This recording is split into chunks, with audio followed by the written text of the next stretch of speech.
Aner mal me benyo ko kam gada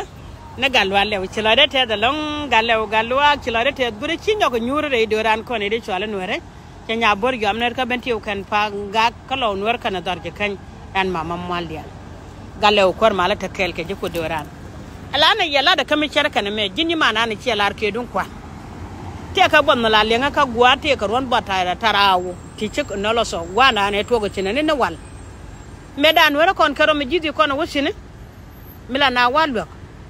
ena la purna ba mai ne pol ba dai ba ko jection ena ba gorle ba ka cham ba gok ba ka ber yang ba rem da ba cham jen tega no bana gus ka wur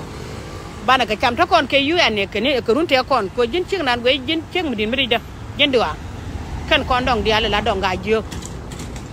leng video na me ka nyok kama cer kana mota me da kul to ga wale di gad ga jio dial ke ga no te fa na gwa ma kana sar kana te fa na gwa mo re wuje ma me chwaleng dam mane me ku ga parwe je wale dini chwale jini bi cham me mat ke je medan go ban la me ban la kel ci de tin ka wo kuro mo ka bar ba jinga je win mon kele wijiram kel me chin nuara kwa e cheng nuara kana ri chwale jini kar gwije gwa ka je kyo jin ku je video du ba je kana tin wan video na me nyaga je jak jin gar gwe jo dang je ga ga te pa na gwa me te ga tin yol tun wan di te dian bas mi ci ci ma na kul ta kel ke ji gwa mo ba kula joj kala le de ka cin yol mi je ni ci jegan go bi na bi ka ban gat ka bele selot don wora me da la tiga bel go ko cela ka lo da long